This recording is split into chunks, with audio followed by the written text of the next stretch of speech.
Ladies and gentlemen, welcome to another episode of Legally Speaking. I'm your host, Ovais Anwer. We are sitting 5 minutes from the Serena. We're on the eve of historic talks, or the second round of historic talks.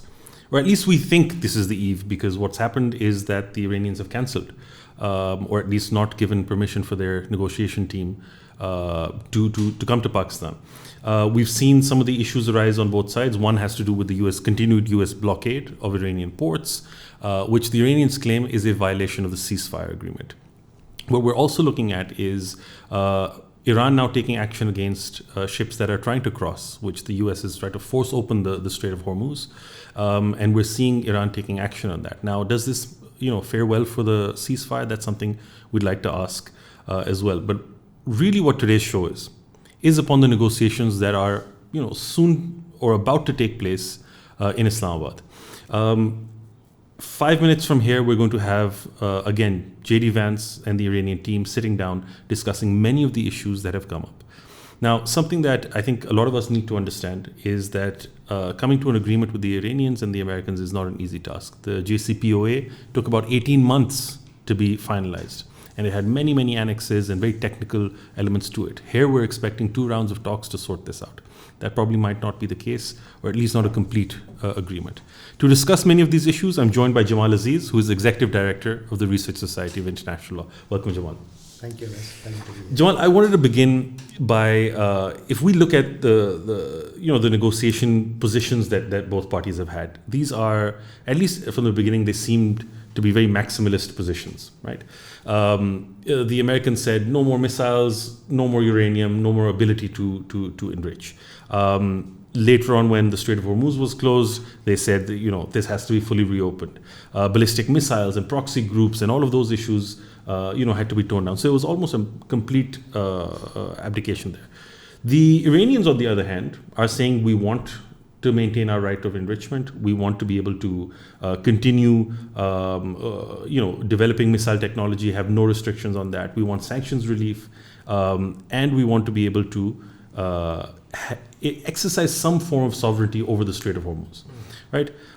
Much of this, is from both sides contrary to international law and many of these things.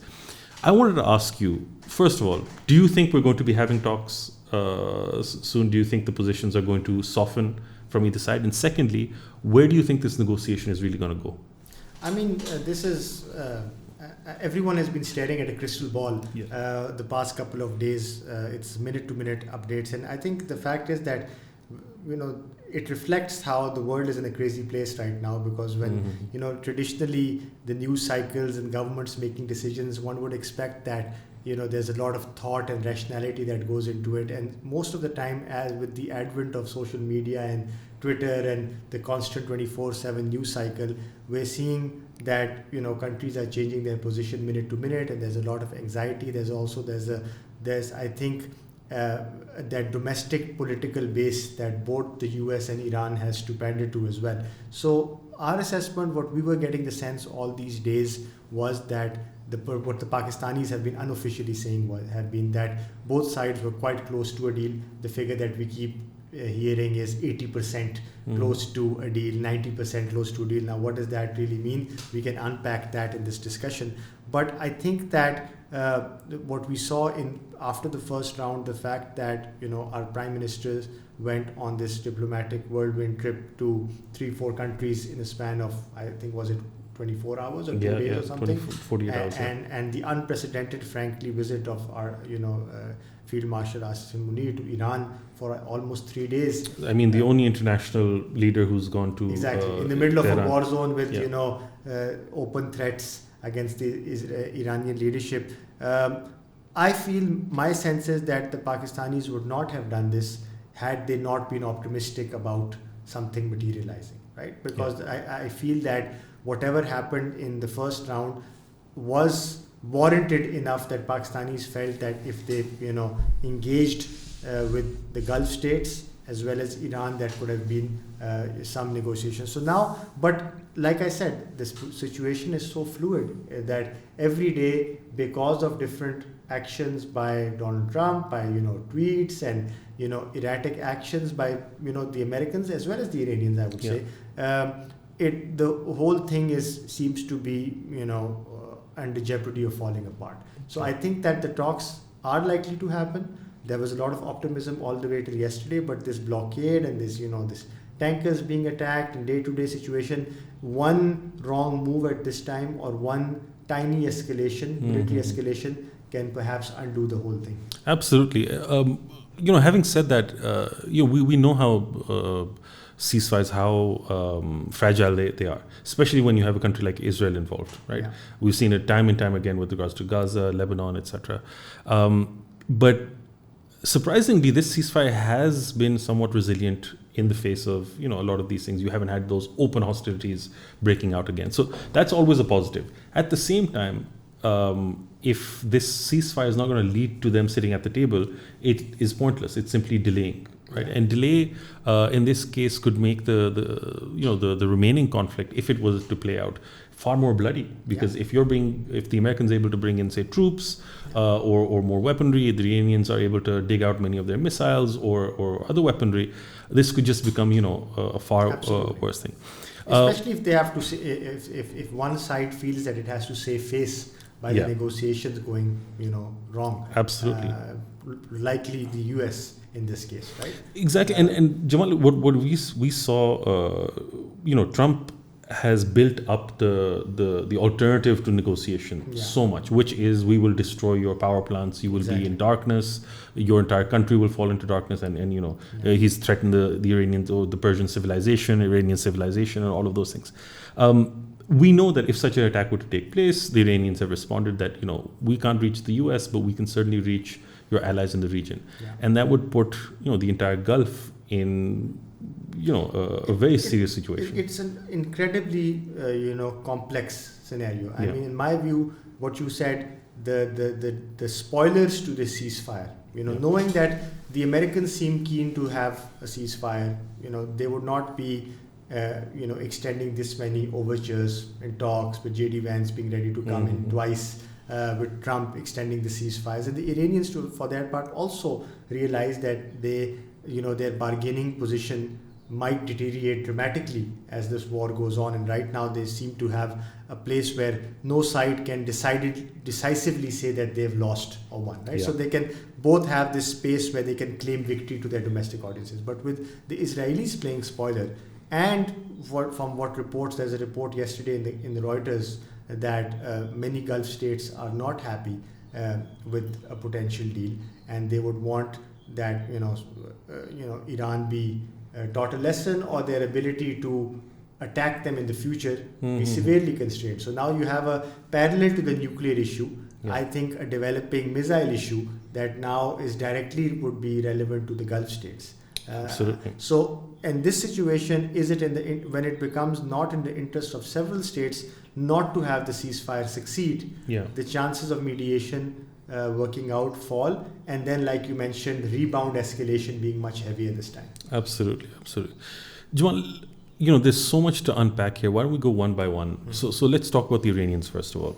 Okay, the Iranians, what we're hearing from is that there could also be undercurrents of division amongst them, right? Gharibaf might be, in this circumstance, more of a dove, wanting negotiations and coming up with a solution. And then there's, your hardliners in the IRGC who feel that they've got the Americans, they're back to the wall, and that they can extract more from this. And that perhaps might be a reason why the Iranians are somewhat, playing hard to get, or at least improving their negotiating Trump positions. Is now, in his tweet yesterday, said that because they're not unified, to try to showcase that we've taken out their leadership and they're in disarray at the moment. Yeah, and I think that is one of the reasons why exactly you don't do decapitation attacks, because literally the people that you are negotiating with, who you've had an understanding, a rapport, all of them, they are now, they're buried.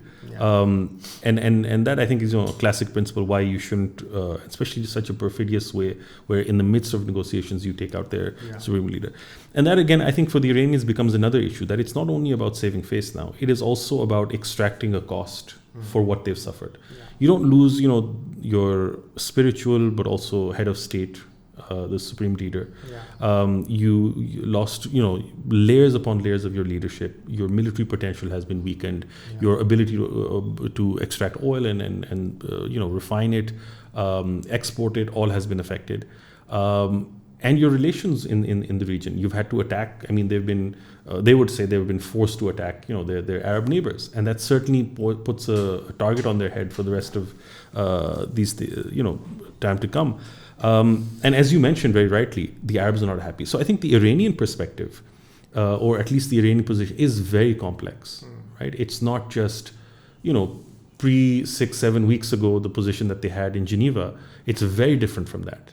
And I think what I would like to add to this is that the weakening of the international legal order, which has been the common refrain now for the past 2 decades, but the last 5 or 3 years has really made it a common talking point all over the world. I think these kind of conflicts showcase how much that degradation matters. And because in the past, even if the whole system was rigged in favor of the Western powers, even if it was unfair to the global South or to a country like Iran, there would still be the guise or the cover of the United Nations Security Council acting on a resolution, on a joint action, some mechanism where there could be some element of fairness, at least some element of objectivity, and some institutionalization of a peace process. Yeah. Now what is happening is that you're dealing with the whims of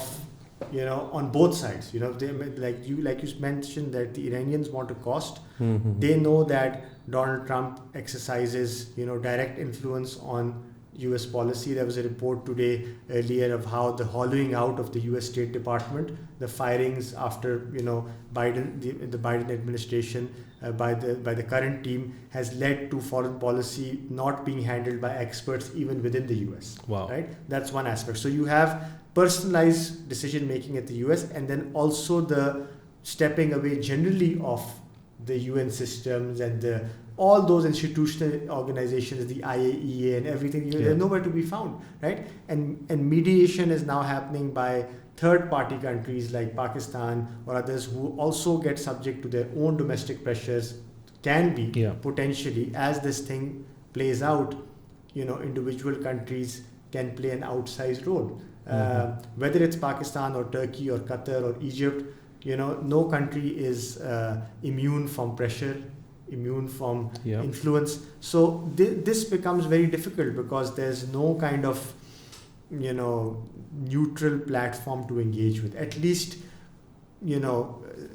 as neutral as you can potentially call it. Yeah, I mean, I think that's one of the critical elements here, and after the Iranians, I think it makes a good segue to discuss the Pakistanis in this, right? The role that Pakistan has played, and we'll get to the Americans and we'll get to the Gulf states as well. But I think Pakistan so far has been playing again an outsized role, as you mentioned. This is because of the recognition, I think, or the comfort that really Trump has with the current team, that Pakistan is boasting from your prime minister to the field marshal, your chief of defense forces, Asim Munir. I think they've got a duo, and in this particular instance, they have the trust of both the Iranians and the Americans, which is rare to have someone who has that.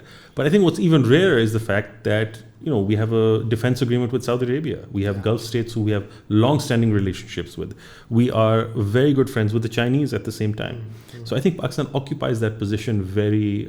which is so strange because 4 or 5 years ago, those of us working in this foreign policy space, would have argued that Pakistan had seemed to have no real options, right? Yeah. India's entire policy used to be focused on isolating Pakistan, portraying it as a terrorist, supporting nation, and our foreign policy had its back to the wall, defending ourselves for a good 15 years after Mumbai, especially, right? And the environment was not as fluid as it is today. So I think this is completely a turn in fortune, but I think that it hasn't happened simply because of the current moment. I think that Pakistani foreign the security, the the national security establishment, which consists not just of the military but the foreign,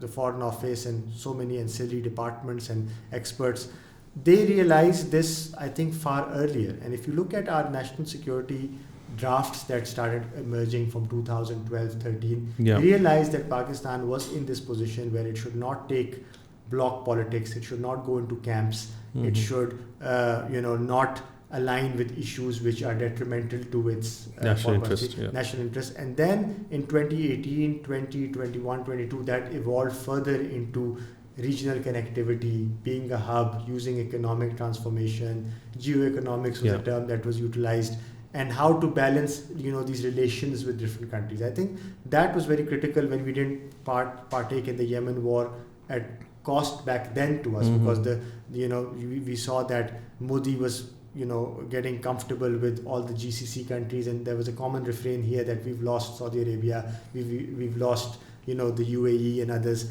Now I think those decisions are playing off. So I think that it has been 15 years, but especially in the last 5-6 years, especially when we got grey listed by FATF, that Pakistan made a switch and realized that those things that were harming it, those things that the Indians were using against us, the support for militant groups, the different, using the bases, all of that became something which, we gradually shifted away from. It took many years to shift.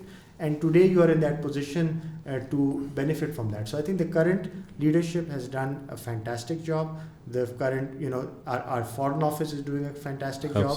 Credit to them. But I think that it's also happened as a result of sustained momentum and focus over this. So I think the credit goes to a larger group of people. But I think the next point, which we can probably discuss, would like to ask you perhaps, is that it is also a Pakistani speciality to fumble the ball when you have it, right? We don't want to. What I'm worried about is that we start patting ourselves on the back too much, and we try to make we are in the global spotlight. We're doing an amazing job. Everyone is, but in this situation, what are the mistakes that we can make? I think we can probably so I think being in the position that Pakistan is in, it can also be a precarious position, right? When you want to serve as a facilitator, but you don't want to necessarily serve as a guarantor of anything or be so involved in it that your fortunes are tied to the success of talks in your capital. Exactly. Right? And that's exactly how our friends from across the border in India want to portray it, that these talks help the entire world. Yes. They help India. 45% of the oil India imports and gas is from the Strait of Hormuz, right? So that opening up helps their economy, perhaps even more so than our economy. Of course. But there are still many who would, cut their nose to spite their face. Or who argue in domestic politics or others that we are acting on the behest of the United States. Exactly. Right. You don't want to, if the Iranians don't want to engage at this moment, or there's how willing are you going to be to kind of act as a absolutely. Director of this? So you have to kind of make that role. Absolutely. And I think another element is our own self-interest, right? Right. It's fine that the entire world is interested in this. The Chinese want, 30% of their oil comes from the Strait of Hormuz. But we personally, we have, a border that we share with them. A rehabilitated Iran would be very much in our favor because of the economic benefits that we can get from that, right? And if the regime falls in Iran, we don't want fallout. A refugee crisis. A refugee crisis, or what happened in Iraq, which resulted in ISIS taking over, and which we're still dealing with the fallout of that. And what we've heard is what the Israelis and what we're hearing is that the Americans as well were arming groups within Iran to be able to have a bloody revolution, really. Exactly. And that then leads to what a refugee crisis, what a humanitarian crisis, actions where extension of Afghanistan. Exactly, right? And there are only so many failed states you can have around you, right? Yes. So looking at it, rehabilitated Iran in a neighborhood where on your east you have India, and we know what the Hindutva BJP ideology has been, promoting there. On the other hand, you have Afghanistan, which is, a fundamentalist state, a failed state, which we have a very serious cross-border terrorism or violence problem with, and have launched attacks in this regard. So rehabilitating Iran might be 99% of the countries all over the world. Exactly. And so having this rehabilitated Iran allows us, one, the pipeline, right? Allows us cheaper oil imports, and puts us in a transshipment, cargo, customs, TIR, shipping. So much potential. Absolutely. And I think it also reduces the potential for Indian involvement as there's been in, say, Chabahar or things like that, and which would be a strategic goal. Also, if you start opening pipelines and gas down the line, it also serves as the basis for Indian economic interests in Pakistan, which can be the basis for peace and larger, regional stability. But then you also have to have a willing party on the other side. Of course. But at least the economic conditions can be developed right now. This region of 100% agreed. Yeah. The way that Pakistan can play as a transit hub or as a this was the Iran-Pakistan-India gas pipeline, IPI, right? And when India went ahead. So I think sanctions being lifted is very much in our favor. We just need to be careful that we don't tie or we don't portray in a sense that everything is based on us. But I think so far we've played a very positive role. And I really do have to give it to the leadership in Pakistan who've been able to, demonstrate what and really show to the world that, whatever issues we've had between civil and military, they're very much on the same page, and that they are working in tandem and are able to get, from the US to regional countries and as well as Iran coming here and being comfortable and safe about this. So I think that's something there. Sorry, did you want to add? I just want to add, picking on these issues that, when you are mediating, we are in a difficult position because a lot of these, positions that are being taken are contrary to international law. As you mentioned in your earlier opening, the right to enrich, the Iranians are claiming that, rightly so, that the NPT allows it gives you that basic right. But then, freedom of navigation in the straits is also absolutely you can't start charging tolls for it. That's fundamentally a position which violates customary international law of the sea and others. Custom which Iran doesn't accept, and also because it isn't a party to UNCLOS, it doesn't accept, but it is still, I think, very much custom. Right. And just because one country doesn't accept it doesn't mean extraterritorial sanctions. Not really the textbook international law. That's not a good friendly relations that way. So it's a very complex situation because you want to have negotiations, you want to create some framework around it, you want to give Security Council endorsement to a resolution, but foundationally they involve matters which go against legal principles. And I think a negotiating team which is as tenacious as the Iranians can either double down on these positions, and the Americans also have to be careful about the state practice that can set. If any potential control is retained on the Strait of Hormuz, that would be something which not only the Americans but the entire world would be very concerned about. Absolutely. The Singaporeans and all the others as well. So there are a lot of implications. Before we move to the Americans, I wanted to discuss the Gulf. The Middle East in general, right? So we have a number of Gulf countries that you mentioned might not be comfortable with an Iran that is emboldened, really, right? Whatever theoretical assessment people had that Iran would close the strait as a strategy, that has been proven right, and Iran has successfully been able to do that despite the worst possible attacks on it from the air that you could. So anything short of, say, boots on the ground, Iran would be resilient and would be able to fight. Now, this has been established.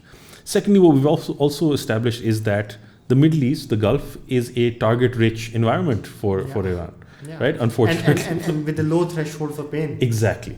And that, I think, is something that is...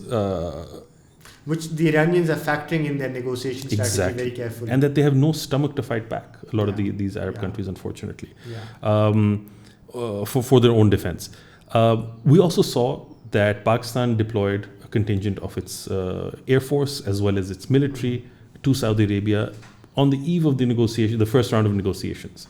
Now, I think this was my assessment is this was part of, telling the Saudis that, we 100% are on board. If these talks fail and we get back to hostilities, we will be there for you, right? And it is living, and proving that the Pakistan-Saudi defense agreement, mutual defense agreement, is very much there, even if it is somewhat symbolic in nature.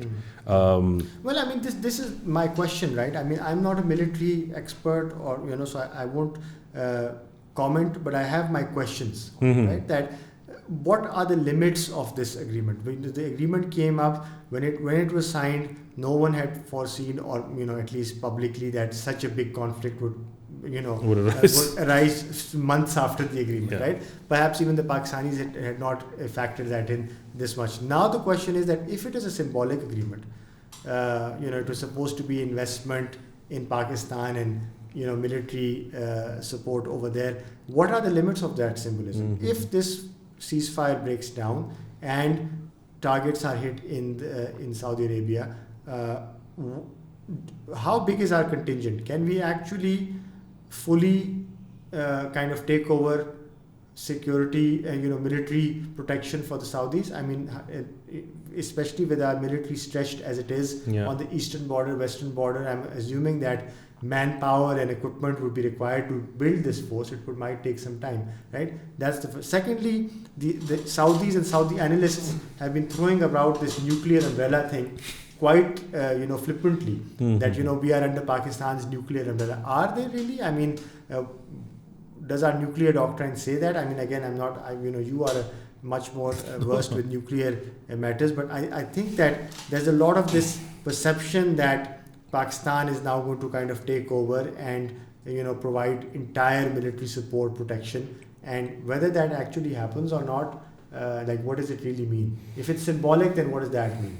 Yeah, no, I mean, you're 100% correct in the sense that I think one of the reasons for why Pakistan deployed its forces was that Saudi Arabia had been struck by Iranian missiles repeatedly, and people were saying, what's the point of this agreement if the Pakistanis aren't going to come? So I think one element was that we will obviate any need to take action by mediating, and we will also give you or we will also station forces there, on the basis towards the Iranians to ensure that if we can, and we will, and this diplomatic channel that is now opened with Iran, you can also influence it directly to not escalate. But I think what's important is the long-term role. One thing we've also seen in this war is that the US umbrella that they had said of security umbrella over the Middle East has failed, right?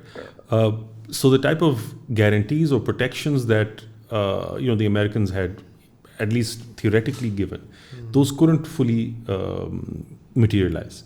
And then Pakistan comes in with having a role to play, I think. And even if it isn't actual open hostilities or engaging in such hostilities against a Saudi adversary, an adversary of the Saudis, just having that backing that Pakistan will back you in those things, I think is significant.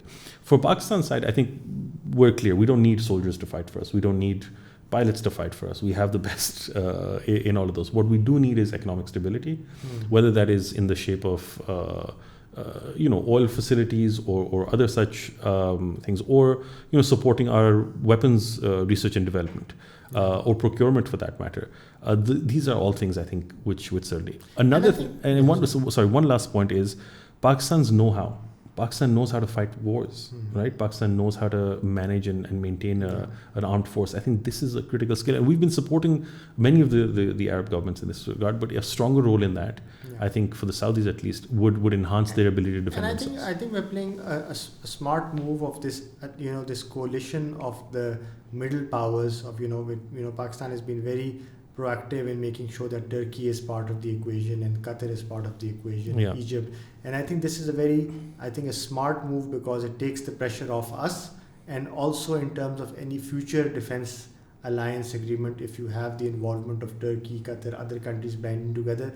Turkey is another very formidable military power, and that can also create the space for a new regional security structure, which is not necessarily or ideally not anti-Iranian either, right? So, and I think that creates the space even for the US and the Chinese supporting it, because Turkey, Qatar, Egypt and Pakistan, if you look at their composition, they're all from different blocks. Turkey is a NATO state.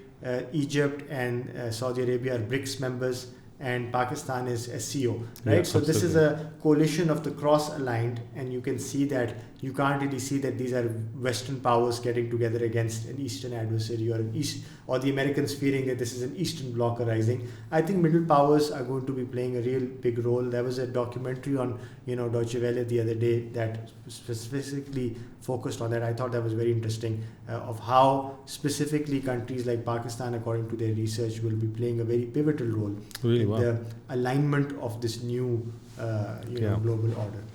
Yeah, and especially seeing how wars are now relying even more on cheaper technologies and things like that. It isn't who has the most money or who has the most ability to project their power. Yeah. It's about being able to fight the war and being able to who doesn't have the glass jaw. Exactly, and being able to take the hit, right? Jamal, the GCC is certainly not a monolith, and we have entities, we have countries which are not happy with say an agreement right now. They would want an Iran that is far more defanged than currently what it is. One of them would be the UAE, I would assume, but there would be others as well, perhaps even the Saudis to an extent, because you have as we mentioned, an emboldened Iran.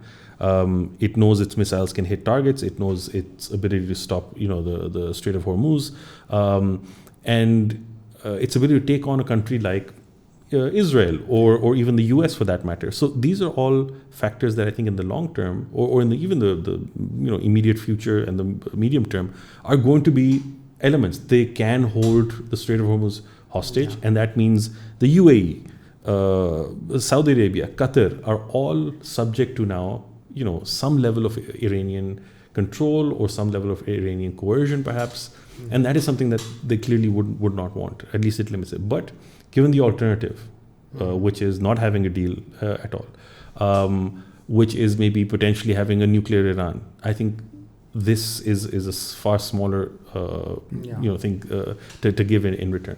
That's something I think that also needs to be looked at. I mean that's a really tricky equation. There can be a hard-nosed geopolitical assessment one can take of that, of how countries will then actively work to subvert Iran's ability to harm them, or it could lead others to also take an optimistic view would be to say that how can we align the shared interests of what are all Muslim majority countries, and who can actually align against common threats.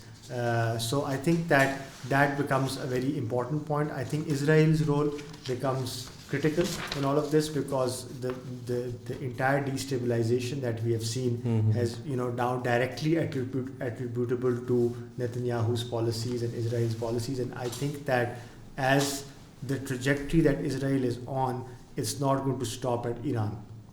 It's quite apparent on that. And so that shared threat that Israel, this Israel as a destabilizer, possesses, that can also maybe serve as the impetus for countries to bridge the divide. And I think what Pakistan and this group of countries like Turkey and Qatar and others can play this role in reducing this historical divide between Iran and the GCC. But this conflict has not has not eased their fears. What the GCC feared, the situation is actually far worse in capability. But they have to see at their policies whether those their historical policies are to blame for this, and whether those realignments can happen. Now that can go either way. Either they can double down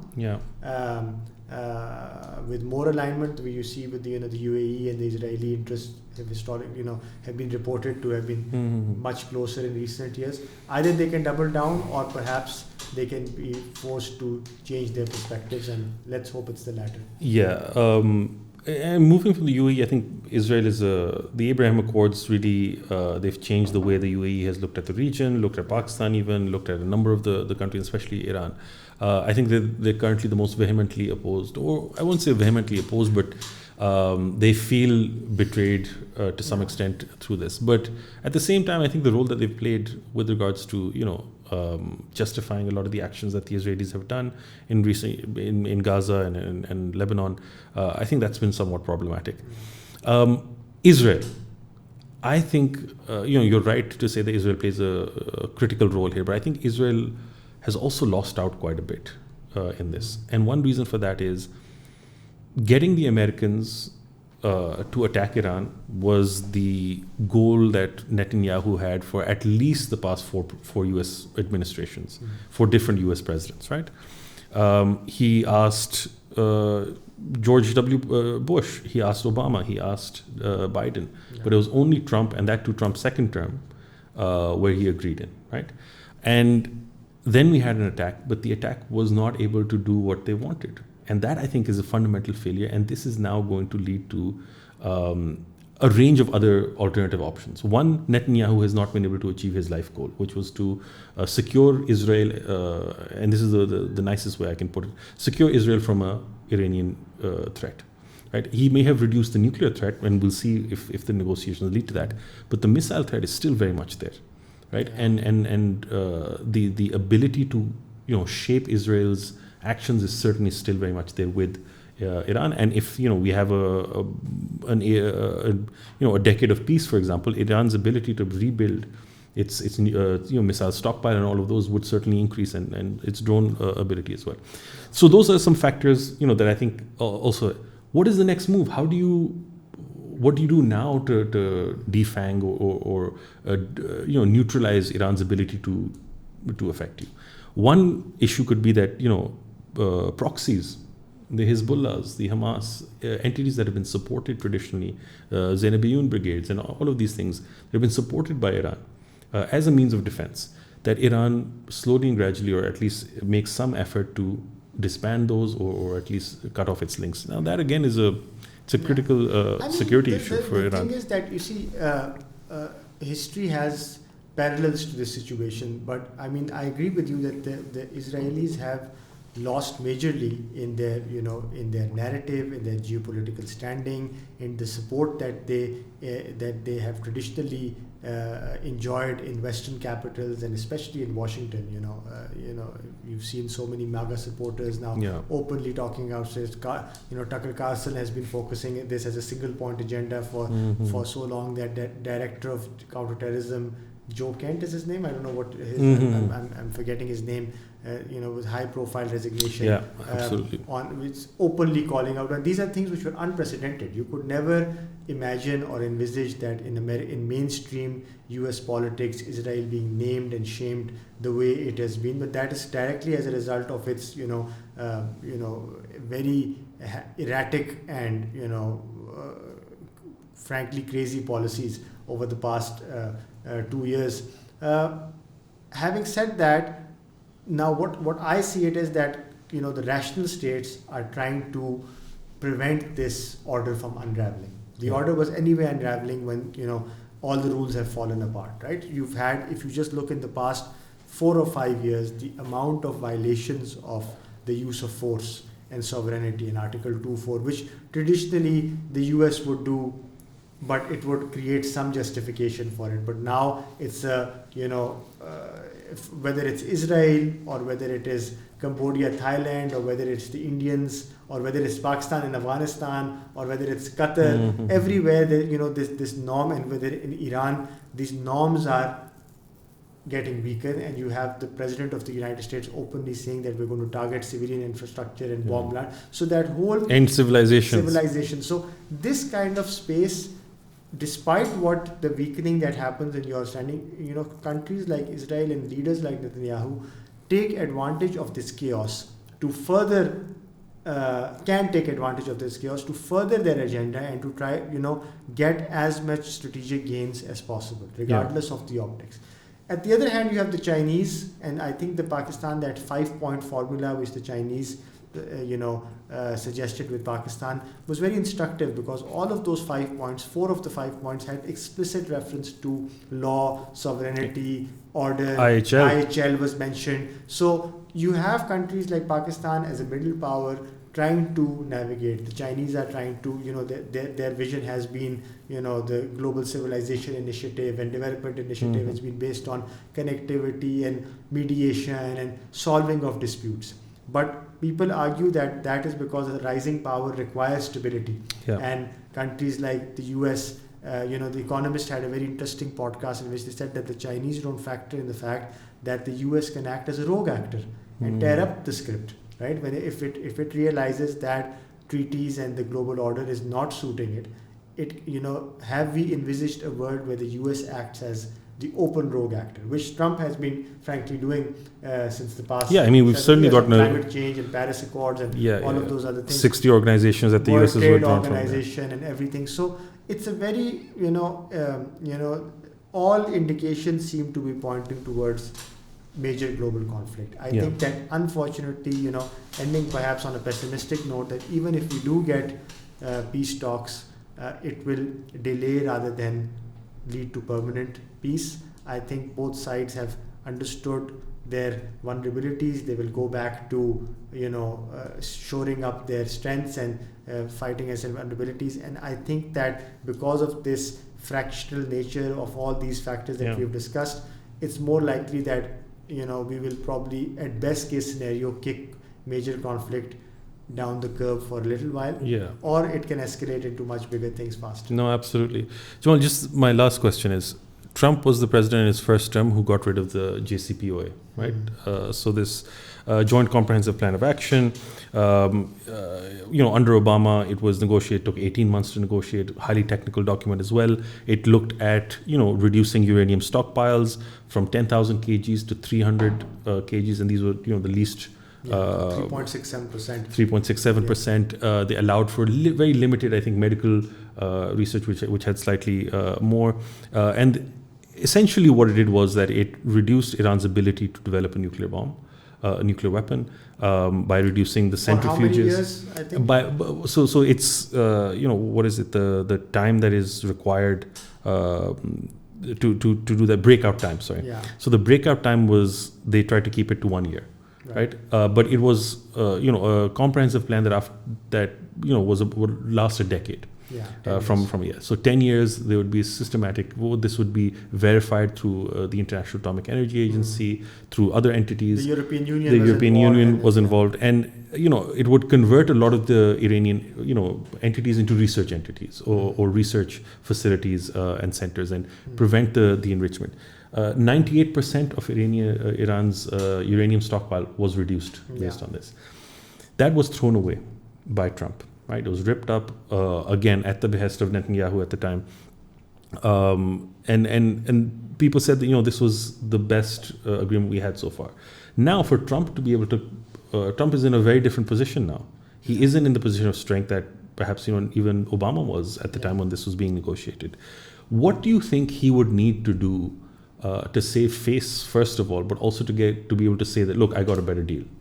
Well, with Trump, he can always spin things to suit his narrative. Whether or not there are bias for it doesn't matter, because he will say, I feel that this ban, what they're trying to say is that a complete ban for a certain period of years is still better than the JCPOA, which was a phased reduction. So this, we're going to ban them for 20 years or 15 years or 10 years, and they will not have any ability. Now, whether that is actually the case or not, and the fact that you pulled out of the JCPOA, and since then Iran's enrichment has gone to 60%, right? So I feel that, again, I'm not an expert on these affairs, but in nuclear matters, but I feel that in this current situation, if I was an Iranian negotiator, an Iranian leader, the fact that Trump was able to walk away from this 18-month process that involved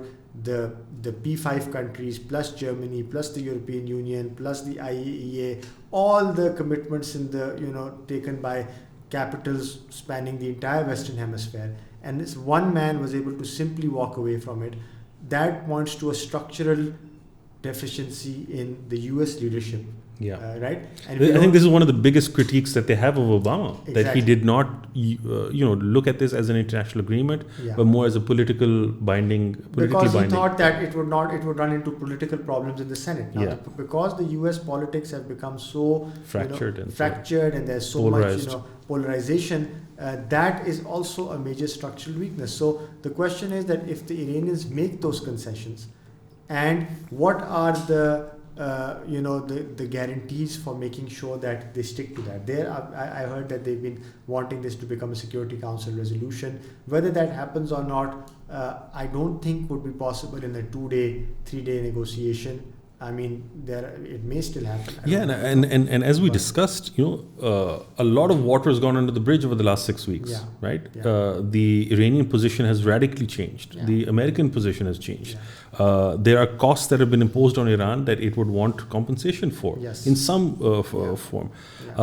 So I certainly agree with you on that we can't expect the same type of understanding or the same type of deal that we were. But having said that, I think sanctions plays sanctions is one of those bargaining chips that can bring down the atmosphere. I think the Americans have traditionally also been inclined to ease up on some of the sanctions to unfree some of the assets. $6 billion was on the cards last year or earlier this year as well in Oman. So I think if the Iranians can get significant sanctions relief, that would be played politically well for their home audience, a public which has been beleaguered by sanctions for so long, and getting back into the mainstream. I think sanctions can provide that lever to kickstart things.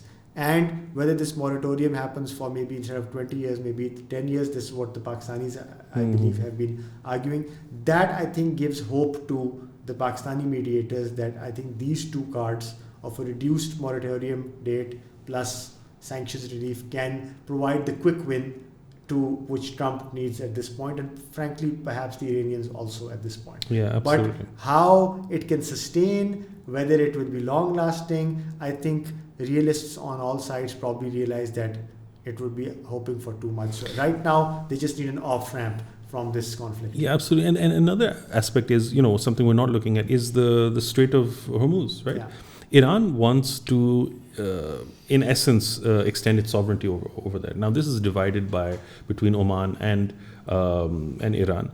And in fact, the shipping lanes, which have been agreed to by the International Maritime Organization, are in Omani waters. Now there is an agreement with Oman and Iran where they can do joint patrolling for security reasons. But what Iran basically did during this conflict, the way it stopped or blockaded essentially the strait, was it said that in the normal shipping lanes in Omani waters we have mines, or at least the idea that the mines could be there. Ships were too afraid to go there, and then it gave an alternate route, which went above and below Larak Island, right? And that was essentially a toll booth, right? You paid $2 million, and when you're this close to Iranian territory, they can send in escorts, they can board your ships, they can verify your identity, so they know who to charge, right? Or who to stop and who to get payment from. So this literally becomes like a toll booth when you're on the road. And that's, the Tehran toll booth that we have there. Now, this is categorically against customary international law, right? It's categorically against UNCLOS, whether or not Iran abides by UNCLOS or not. How would, say, members of the UN Security Council, okay something like that? That goes against, but decades of... But at the same time, it's this strait that has given Iran all the negotiating power that it has. So if you are a hardliner, Iranian commander or member of their political establishment in this is something which you don't want to easily let go of, especially when the other side cannot be fully trusted to abide by their commitments. So it's a difficult tightrope. I'm glad that I am not in Pakistani politics involved in these negotiations, but let's hope for the best. Let's hope for some. I think that the fact that both countries require an off ramp is the silver lining here. It is pretty clear that the Americans and Trump wants an off ramp, and the Iranians also want some concessions. So that provides the clearest hope for some short term solution. Agreed. Jamal, thank you so much. Thanks. Thank you. Ladies and gentlemen, that's all we have for today.